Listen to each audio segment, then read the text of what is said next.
Come here. Get off.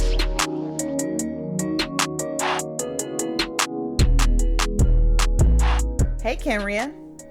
Hey. Welcome back to what? Season 2 of The Turn On. You're always counting you for a song. Right. Always counting me for a song. So, welcome back. Season 2 of The Turn On.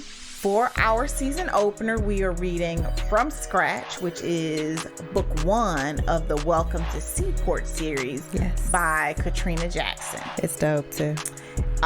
So sit back, relax, get your wine, get your weed, get your... I gotta figure what I'm doing out. Bitch, I thought you was gonna practice this ahead. I did not. I gotta figure out what I'm gonna do for season 2. But for now, get your wine, get your weed, get your whatever you need. Sit back, relax, and enjoy.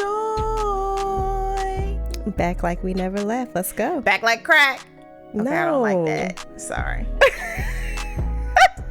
We back, y'all. Here we go.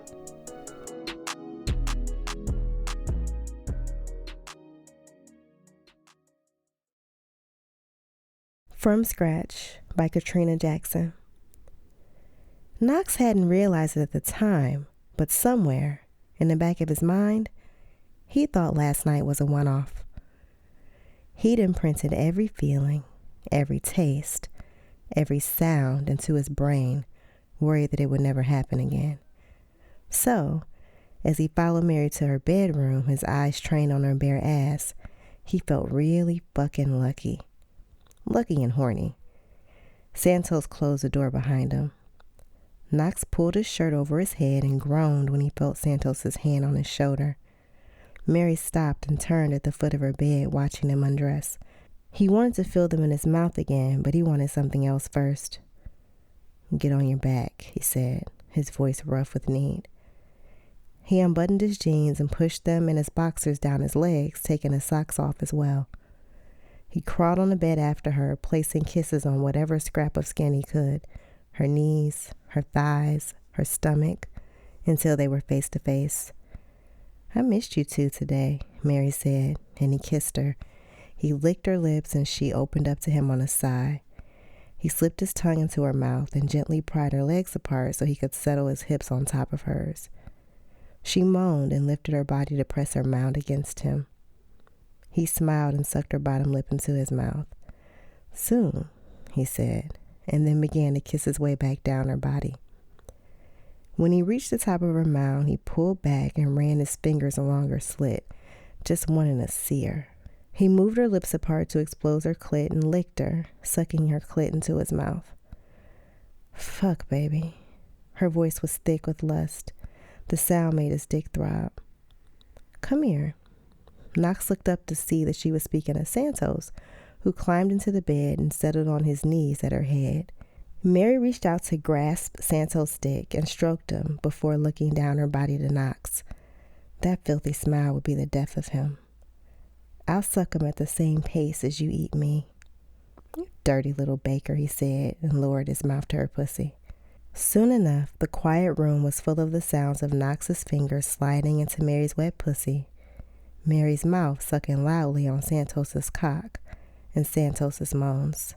"Wait," Santos said, and Knox looked up, his mouth still suckling on Mary's clit.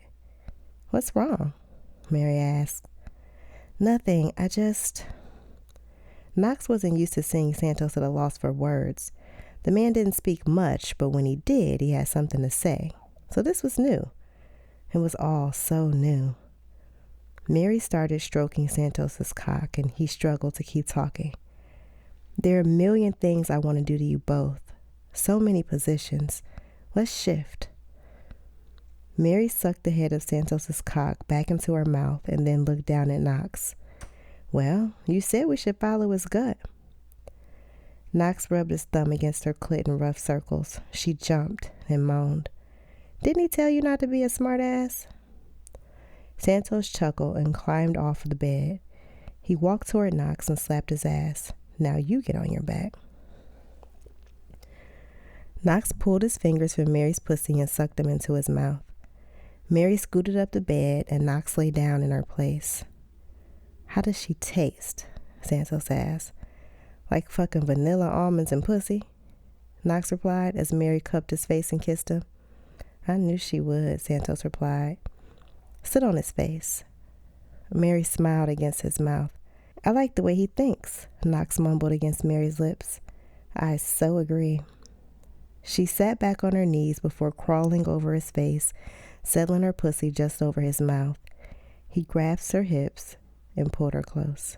Santos was kissing and licking his neck, their dicks rubbing together before he moved, ran his hands down Knox's chest and stomach, and then grasped his cock. When Santos's mouth settled over his dick, Knox's hips bucked of their own accord. The wet sounds of their mouths on one another and Mary's moans filled the room again.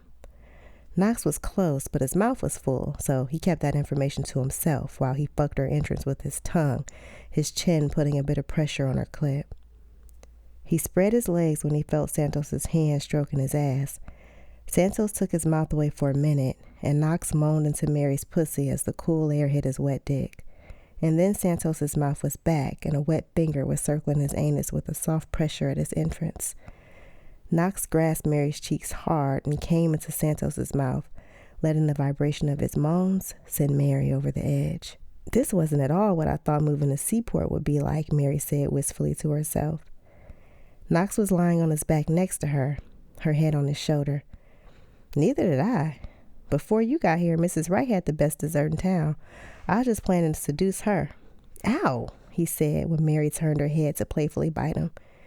Take it back, she said, looking him in the eyes. He reached out to grasp the back of her neck and raised his head to kiss her.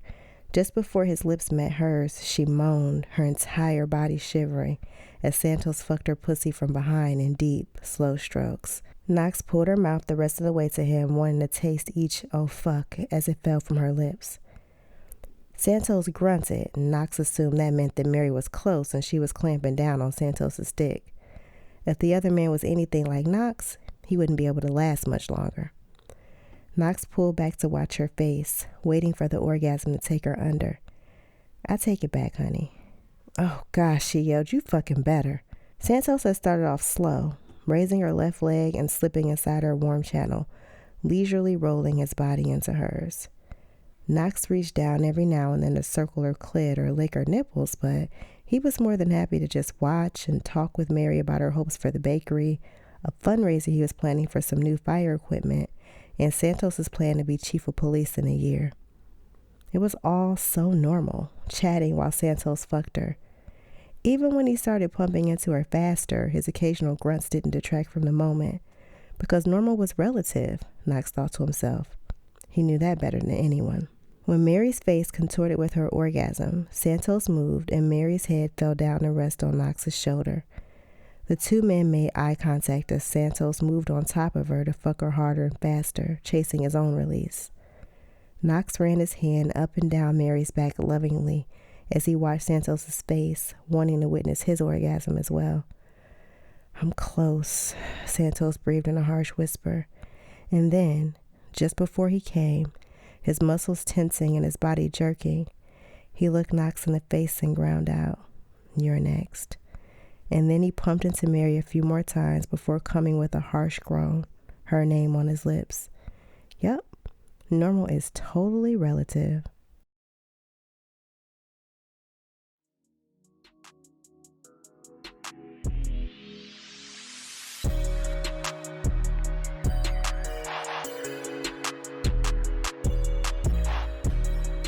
Okay, so welcome back. That was From Scratch, which is the first book in the Welcome to Seaport series. So we will give you a little bit of a background on this story. So this series, Welcome to Seaport, is about this little tiny town in this southern city. I want to say a southern state. I want to say South Carolina. I don't remember. I don't know why I'm thinking South Carolina, but this little tiny town in this southern state.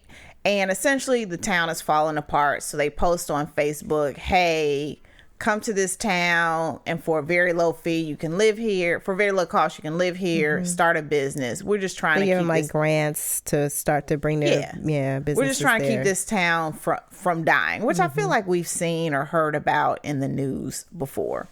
I definitely saw it in a rom-com. you know what? Definitely rom-com. Yeah. So in this story, there's Mary, who is a baker. Well, no, she initially is a professor, didn't get tenure, hates her job, but she also bakes. So she says, fuck it, I'm gonna move to this town. Ain't got shit else to lose. So she moves to the town. She moves to the town, and also in the town are Knox and Santos. Knox is a firefighter who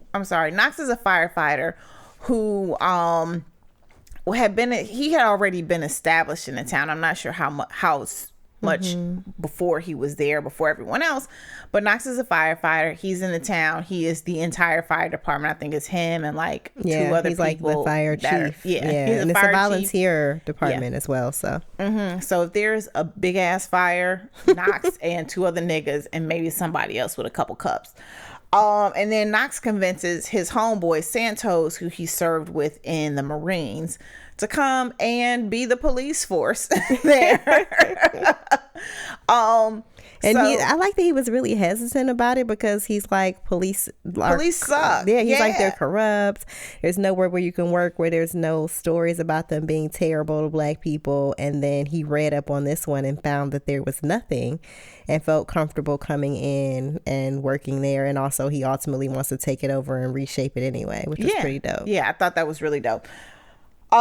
So they're all in this town. There's other people in the town, but it really focuses on these three people. And long story short, they all fall for each other and begin a polyamorous relationship, which is so fucking dope. Yeah. If you ask me. So there's a lot to digest in this particular excerpt in this entire book. So we will start with just the scene itself and then kind of step back into the bigger story. I like it. So the scene opens with Knox or Santos. Knox is following Mary into her room and looking at her ass. So Knox was like, yo, I've missed you all day. They had sex the night before. Things were great. It was their first time having sex. This is now their second time having sex. And Knox was like, yo, I've been thinking about this shit all day. I'm ready to get in it. Yeah.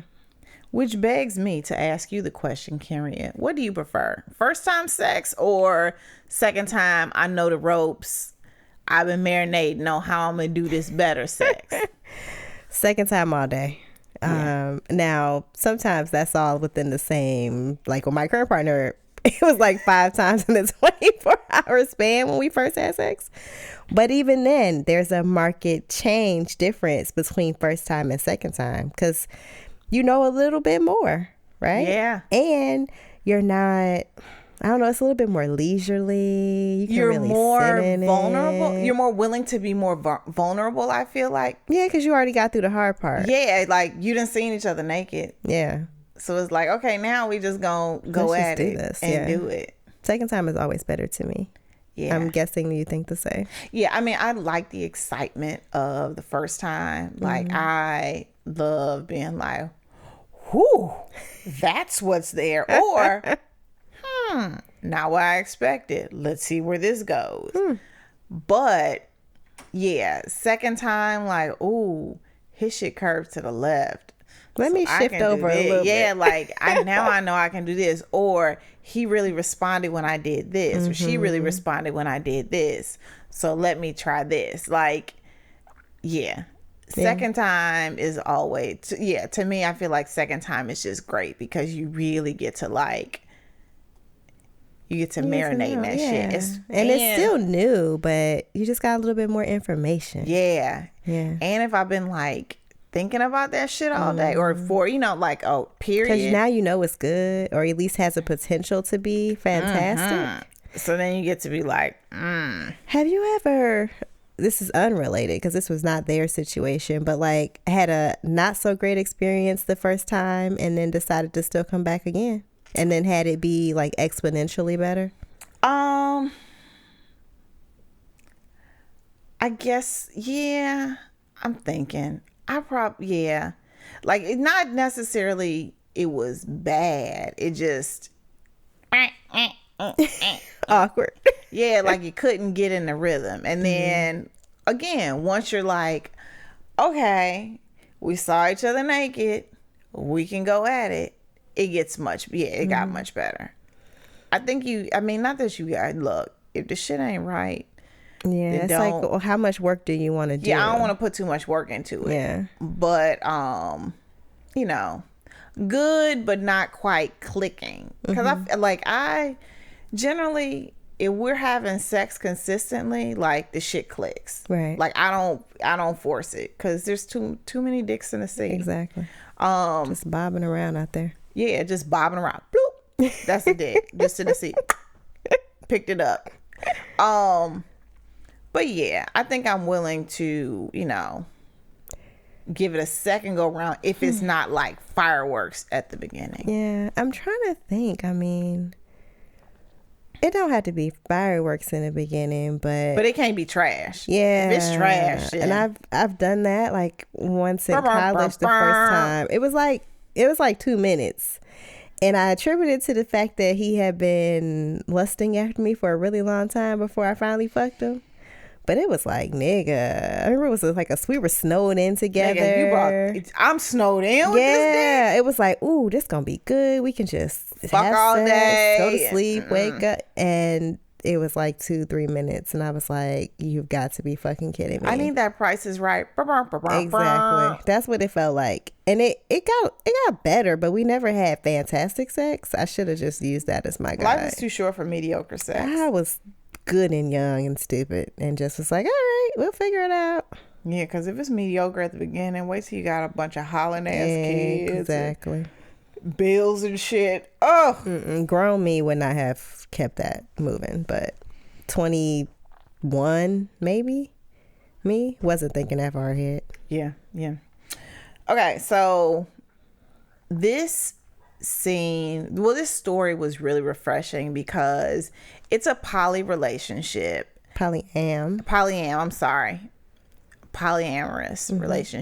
and everyone interacts with everyone.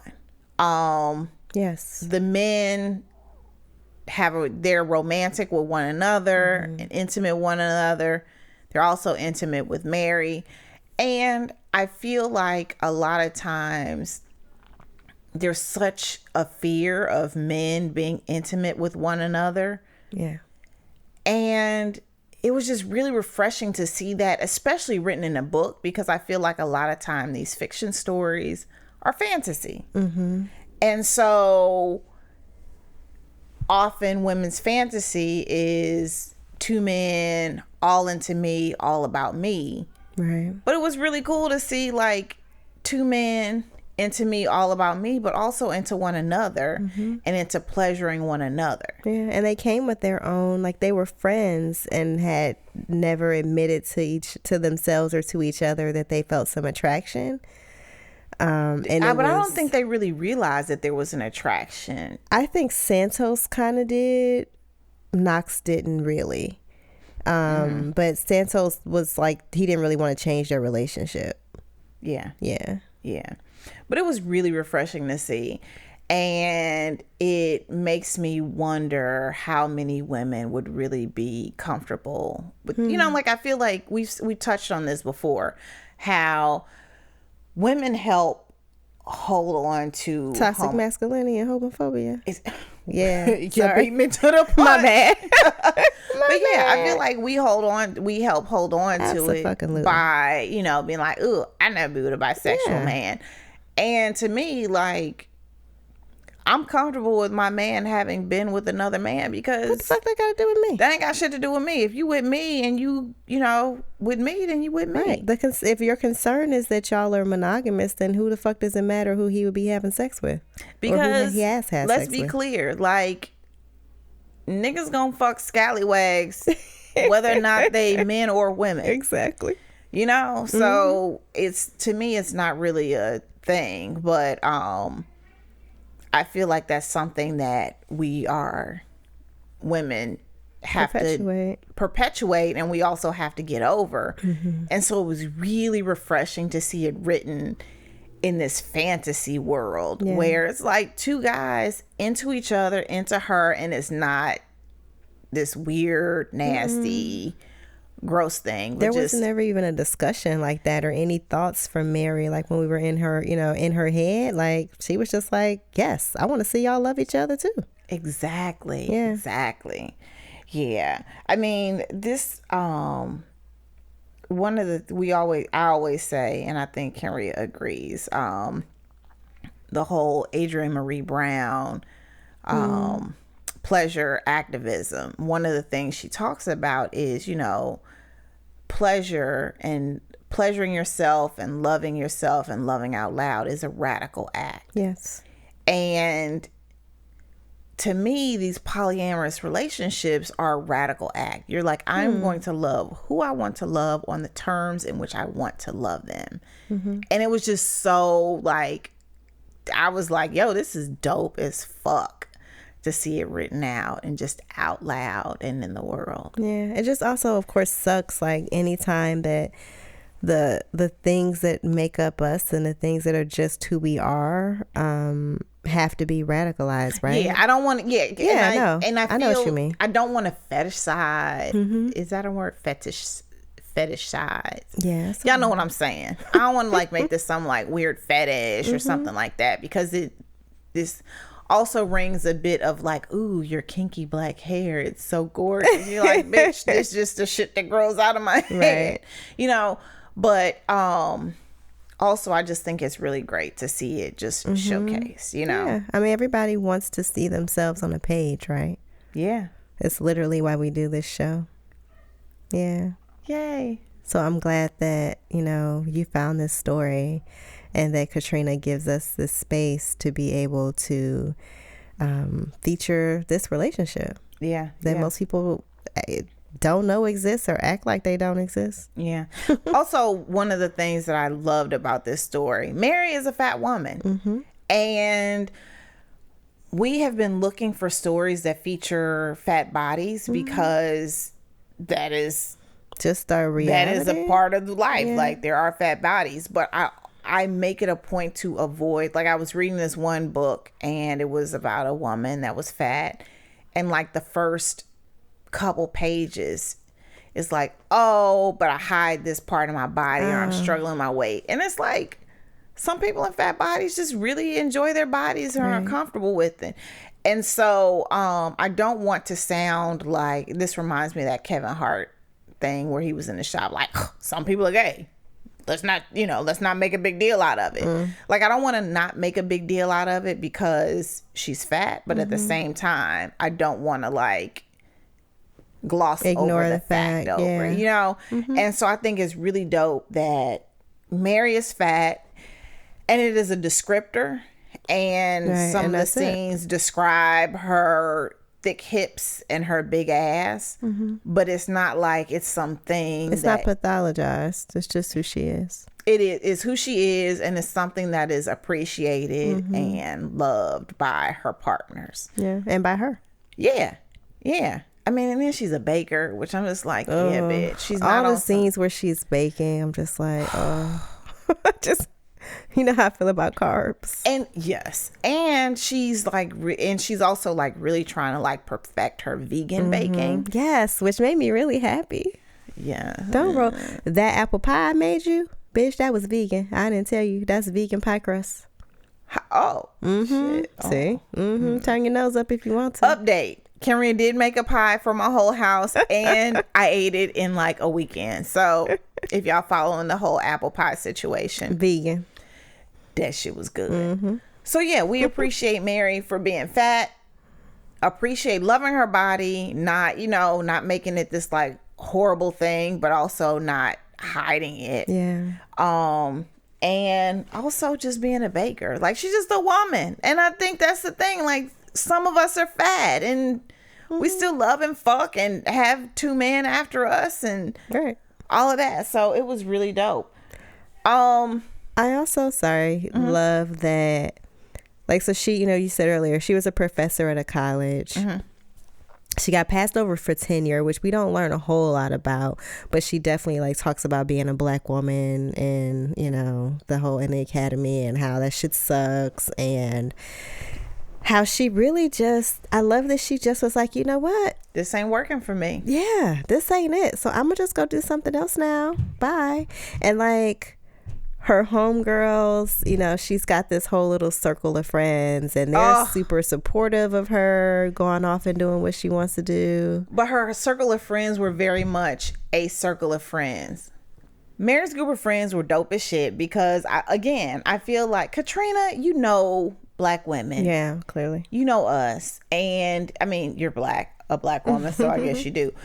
But I feel like you did a really great job of crafting a group of friends that there's a supportive one, there's a one that's like a little skeptical. I love you, but I'm gonna be skeptical because I need you to make sure everything, like, I definitely felt our one girlfriend who's in the military and really good with money and always like, yes, you need to think these things, like, I could see that was totally her. A type of my girlfriends in her group of friends. One girlfriend was like, "Ooh, that's you, bitch, I'm moving here too." You know, like, it was just so dope to see her with such a supportive and robust group of girlfriends.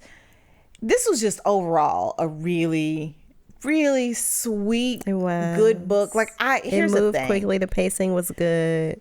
I find myself, when things get difficult, or like there, you know how like books have a story where there's like a crescendo and there's a climax, and then this is the problem, we meet the problem, and then we fight through the problem. And I don't do traditional storytelling, an arc. Okay, yeah, whatever. Tomato, potato, bitch, whatever. That thing. I hate it. I know that's a part of books, and some books are really great. We're actually reading a story for this where it's that, and I am just like, ooh, so good. But like, this story like had it, but it wasn't like, oh my God, will they, want they? It was just, okay, this is a problem. We're gonna face it. And we're gonna get through it. This was such a good. It was gentle. It was a gentle book. Yeah. It was such a gentle book. So, in the very best way. In the very best way.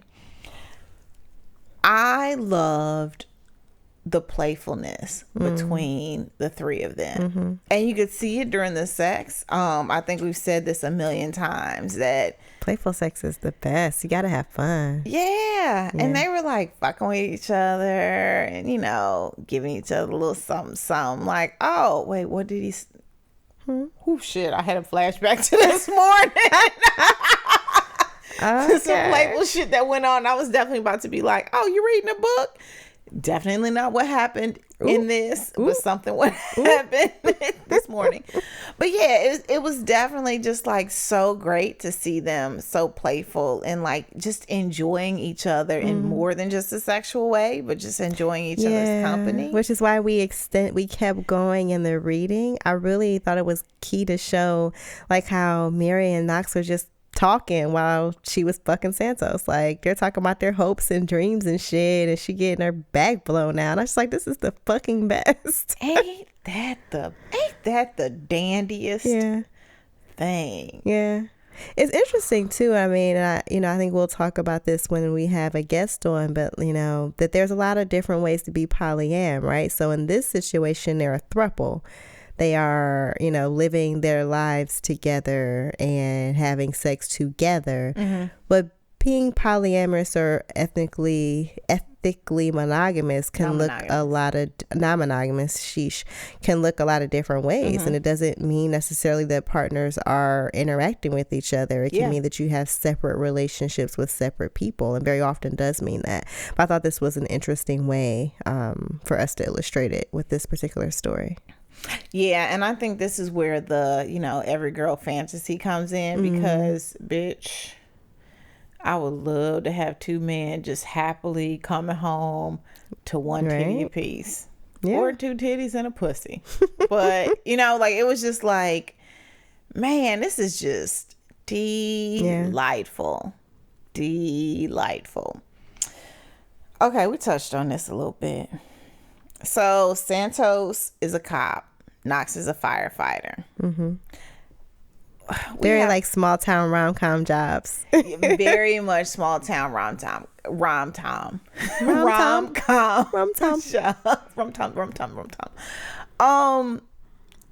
Have you ever dated a man in uniform? Bitch, you know I have. I hate you. I was setting her up. I hate you. I was like, why is she looking at me like this? I was setting her up for the thing. Yeah, I've dated a cop. So I think some of the attraction to a cop and a firefighter comes with just the uniform. That ain't why I was there. Well, okay. But you know, like people like, ooh, I love me a firefighter, I love me a cop. I think a lot of it just comes with the uniform. Now I have a girlfriend who's married to a firefighter, and she's like, bitch, you ain't never heard a song saying fuck the firefighters, right? Fuck That's the true. EMS. Everybody loves a firefighter, everybody loves an EMS worker. But they have dangerous jobs and really good benefits. Oh no. This is where the old auntie and me come in, like, girl, you trying to get them teeth fixed, married you a fire. See, I would just be perpetually worried. Like, so okay, I still watch Grace, and a lot of folks you don't. And 12 other people. Yep, it's fine. It's still on, and I still care about the characters. Well, and you and 12 other black me. women. Yes. White women still love it. But so Miranda, like one of the main characters, a black woman who's been there from the beginning, is married to. Why are you making that face? Who's Miranda? She's like one of the main fucking characters on the. You don't even watch black the show. woman. She's actually had an arc that is deviating from that. She had a heart attack and started having panic attacks and all of this stuff, and so she had to back off that strong black woman shit. I'm rolling my eyes. Whatever, bitch. The show is fantastic. Okay. My point is that her husband went from being an anesthesiologist to being a firefighter. Who the fuck does that? Niggas on Grey's Anatomy. You're right. And but so she spent all this time, like, she's always worried about him. Like, yeah, you know, that's just, it's dangerous. So that would be my concern. Yeah. Good benefits are cool, but damn, are you gonna come home? So how do you feel about like with dating a cop, like the fuck the police? Or you know what, I'll start, because you're rolling your eyes so hard at me because we know where this is. But like, so it's really difficult for me to like, actually one of my partners right now is former police. And just, as being a black woman and all that shit, like, man, I can't fuck with the popo. Yeah. It's hard to fuck with the popo. But when you meet black men that are police, like, you kind of understand, like, okay, they're trying to, like, work from within or do what's right or help the community. And I think that especially to combat what's happening in the world with the police, we need we're so Midwestern police. I know. I think with the police, yes, I feel like we need black people from their own community who want to police. I think the part of that is I mean, like, don't get me going, because I am not the pro on this. Kenrya is.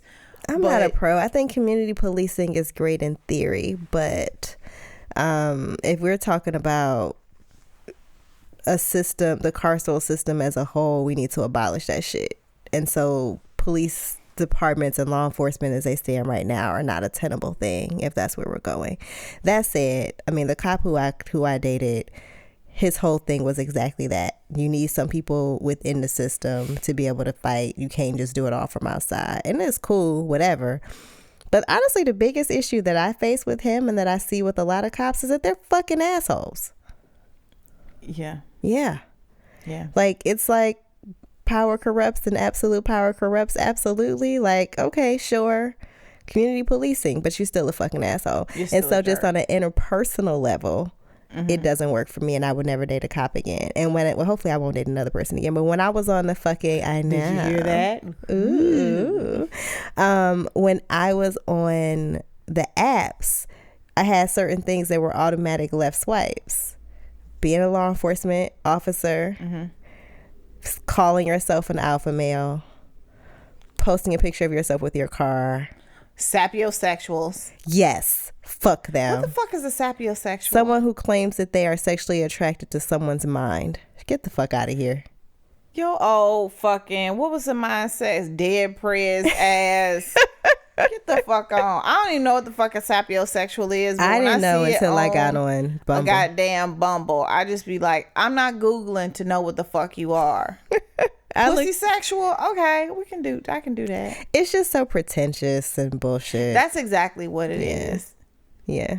Also, what I hate, you swipe because you saw my titties on here, right? Like, you didn't even see what the fuck was going on. Also, what I hate, and I don't understand it. One, niggas that take pictures at their desk at work. Like, I have a job. Here's my cubicle. One. Well, they trying to prove they had just like the niggas people put who their I have a car. Myers-Briggs personality, and maybe this is just DC. If this goes on outside of the DC area, please let me know. But I feel like this is some total DC shit. But they be like, I'm an ENTJ OMP.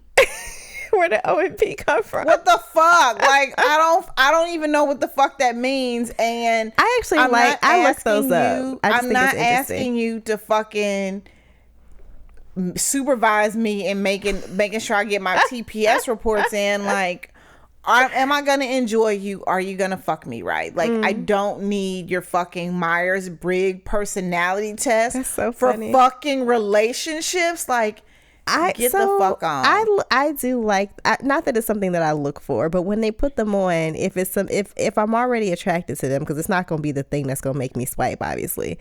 But if everything checks out and I want to like start up a conversation, right? Because I only would do ones where I could start the conversation because it could be a good conversation starter. So like I would look them up to see what it was and then say something you're about an them. ENTJ OMP. How would you start that? Well, it would depend on what their thing was. So sometimes it would be something that was really close to mine, which I'm blanking on what it is. But so then like there would be a conversation about how we're the same or we're different. I like lists. Do you? Wittier than that, because a bitch is clever. And this is why I get nothing on the apps. But you know, it was, sometimes those are interesting. To me, it's like astrology. Like if somebody says that they're, a Capricorn, I'm like, oh, so you frugal? You know what I mean? Like it turns into like a whole conversation. It can, if they not dry as fuck. So it's just a conversation starter to me.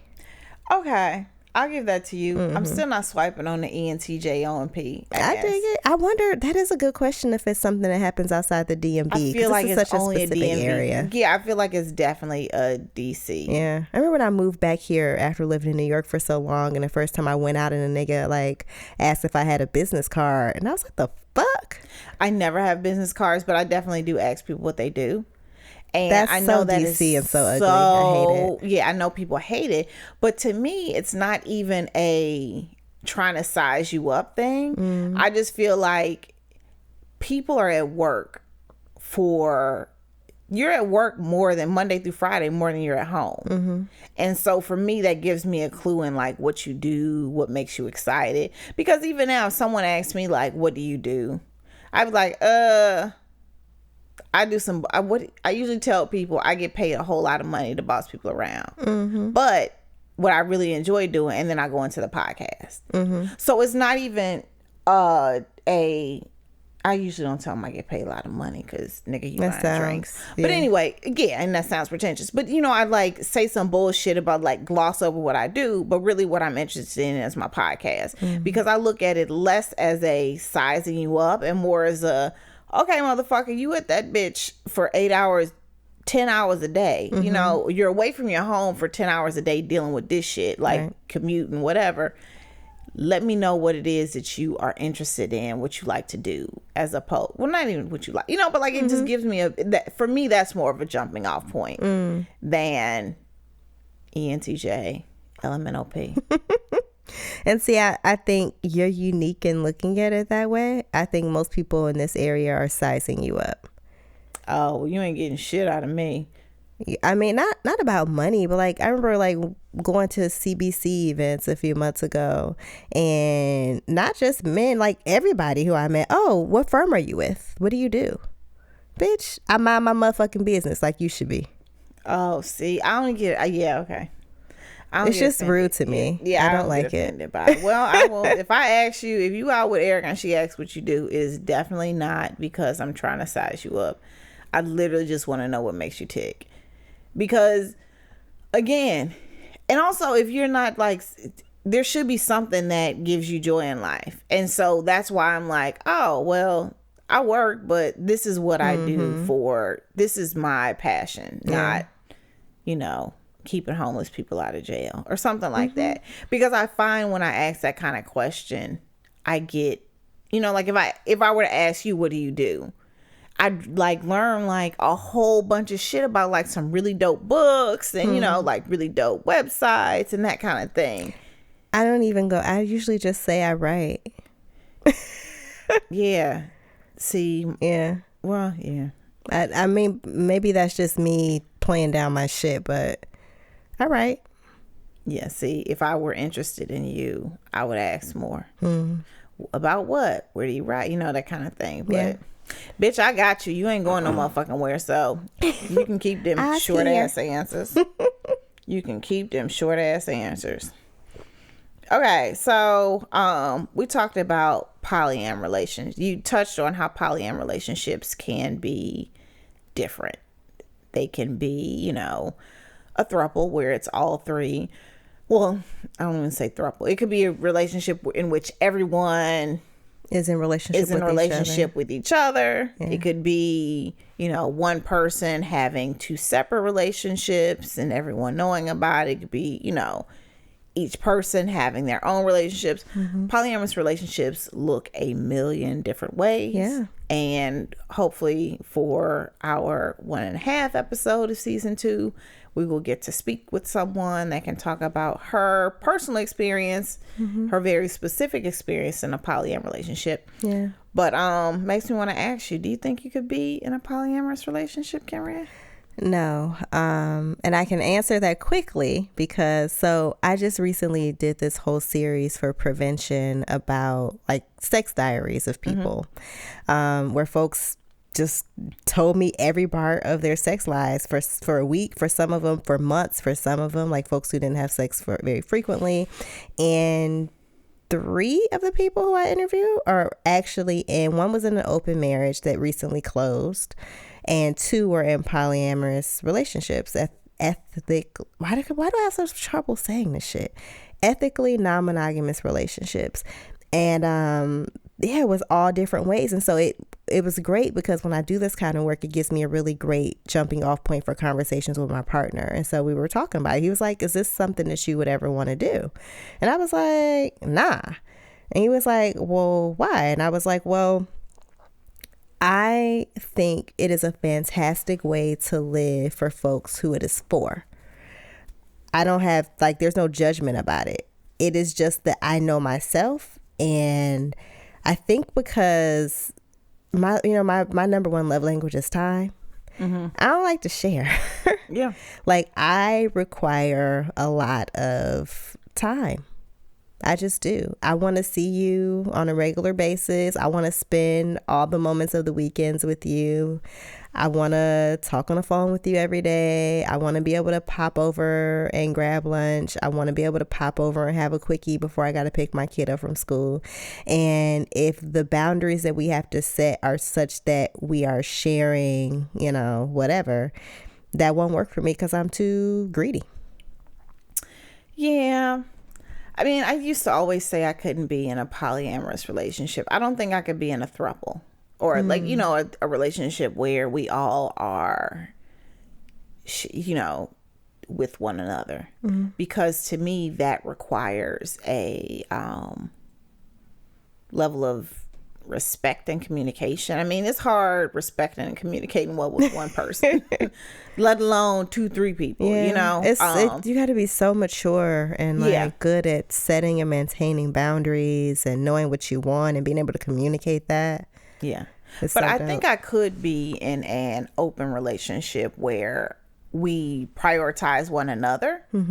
So if I need you, I want you, you need to drop whatever you got going on to be with me, So that was your understanding with your primary partner. Yeah. Gotcha. Yeah. But I think I'd be okay with because to me, sex is sex. Intimacy is another thing. And so I'd be fine with you, doing your thing and me doing my thing. I mean, at least right now. I mean, I don't think I could see that being like, you know, a super down the line thing. But, you know, like, until we hit a point, I mean, like, I have a couple partners now. Right. Where it's like, you know, you do your thing, I do my thing, and we'll do our thing together. I don't think it's really formally because we're not necessarily a couple, so I don't think we could call it an open relationship.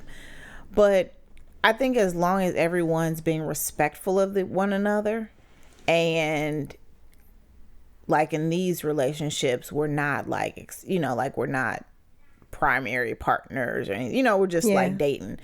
But, you know, if I were a primary partner and you know, it was understood that what I want, what I need, I shut down, I'll be fine, because I'm gonna be doing the same thing. And I think that, you know, this is where, you know, we talk about that line with we talked a little bit when we were talking about hoteps, how hoteps give polyamorous relationships a bad name, I feel like, because with hoteps, it's you know, I'm the only dick in the equation thing. Right. Like, I am the man. I'm going to have all my bitches. Well, I'm going to have all my women. Your queens. All my queens, and y'all my queens, but I'm the only king in your life. And, you know, I'm gonna do my shit, you do your thing, and we just gonna be cool. You know, like, we don't understand that this is a two-way street. I think I'd be okay with that. Right. You know? I think it's interesting because that made me realize that even in my response, I've internalized that, because I took it from the standpoint of me being with somebody and him being with somebody else, and not from the standpoint of me being with somebody and me also being with somebody else. And part of that is, you know, conditioning, right?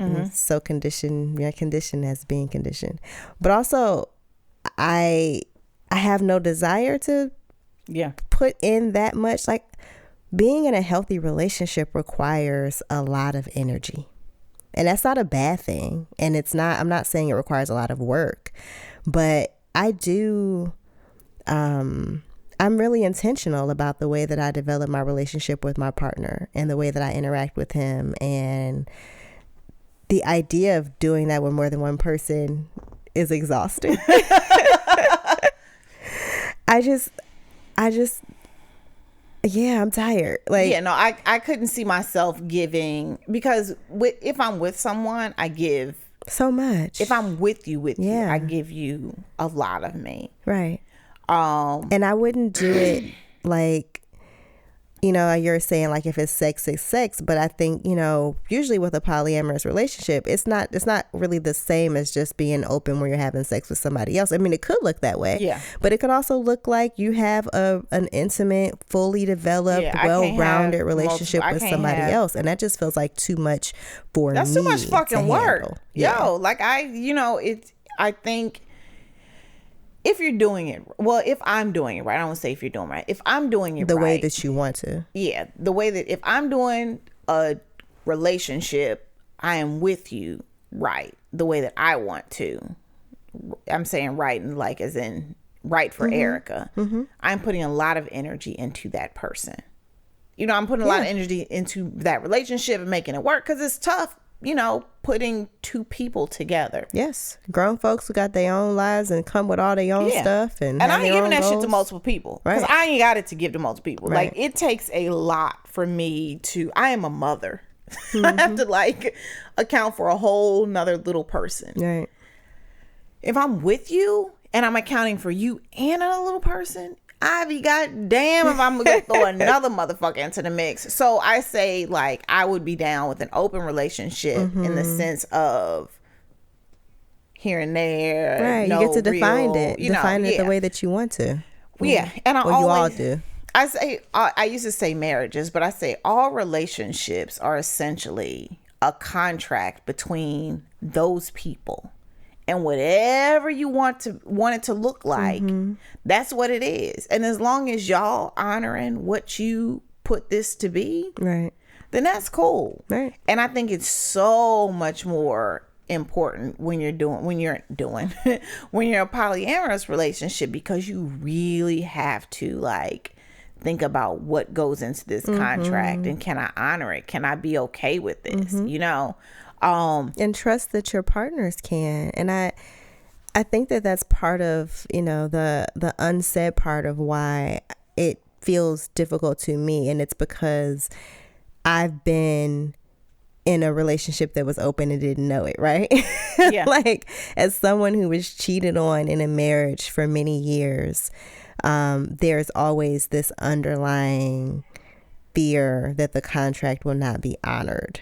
Yeah. And, you know, it's not something I struggle with every day, because I've, you know, gotten to a point where I'm with a partner who I you're trust. with a partner that gives you that exactly assurance. And so I do not make him pay for the sins of other niggas. But the idea of being in a relationship where you got to bring that many more people into the contract feels scary to me because of what I have been through before. Yeah. I mean, I think that young Erica that was willing to, like, yeah, I want to, you know, like, whatever you want. I'm a cool girl. Yeah. I probably would have been like, I'm down for an open relationship, and been all fucked up, you know. But I think now that because I mean, shit, had you asked me fucking 12 months ago, or a year, depending on how you look at it. Had you asked me a year ago, I don't think I would have been down for an open relationship. Interesting. But as, you know, I think and grow and change, I definitely think I would be okay with it. But one, I'd have to be very sure that the person, well, you're never sure, but I had to be very comfortable that the person that I'm in this relationship with is going to respect and honor the rules that we set. Right. Yeah, and I'd have to be sure that the rules that I set I am comfortable with. You know, the rules that I agree to. No, that I said, like, I ain't agreeing to shit. That y'all like, that you set together. You're right. That we set together. That I'm comfortable with. You know? But I mean, like, I as I grow and learn and change, this all changes. So in another 12 months or a year, that might be different. But yeah, that's where I am. It's evolution, baby. Evolution, motherfuckers. So that's us. It is. That's how we feel about polyamorous relationships. Kenrya had to correct me because, you know, poly is more of a term for Polynesian folk. That's right. And not polyamorous folks. So the correct term is polyam. Just a little learning there. I'm going to be pretentious and share what I learned. It came from, it was an issue, like a whole issue on Tumblr where Polynesian folks were having trouble finding their communities because polyamorous folks were using the poly tag. Okay. Yeah. And I'd be mad if I was a fine ass Samoan with some thick thighs and long, thick ass wavy hair looking for some more fine ass, thick thighed, long, wavy, thick-haired people. Really? And I come with y'all freak-ass, polyamorous folks. I mean, I'd be, whatever, you know. I'd be like, you'd be fine. Hey. But I was looking for some fine, thick. I sound like that nigga that left that voicemail. I was like, gushing and a farting and a sucking and a... What the hell? I'm going to have to send it to you. Is this something on Twitter? It was some shit on Twitter. This dude left this long ass like voicemail like, girl, we gonna be fucking and a gushing and a fart, and I would be fucking you and gushing and a fart, and it's gonna be gushing. He says more than gushing and farting, but anyway, that's how I feel as I describe Polynesian folk. Oh my God, this went a whole different place. It did. I apologize. Lordy. Okay, well, thank you for joining us for our first episode back from season 2 of the Turn On. Ooh-wee. This is Erica and Kenrya, two hosts making it clap. Gushing in a fart. Oh my God. This episode was produced by us, Erica and Kenrya, and edited by Ballistic. The theme song is from Brazy. We want to hear from y'all. Send your book recommendations and all the burning sex and related questions you want us to answer to theturnonpodcast@gmail.com. And please subscribe to the show in your favorite podcast app. Follow us on Twitter at The Turn On Pod and Instagram at The Turn On Podcast, and find links to our books, transcripts, guest info, and other fun stuff at theturnonpodcast.com. And remember, The Turn On is now a part of the Frolic Podcast Network. You can find more shows you'll love at frolic.media/podcast. Thanks for joining us, and we'll see you soon. Holla!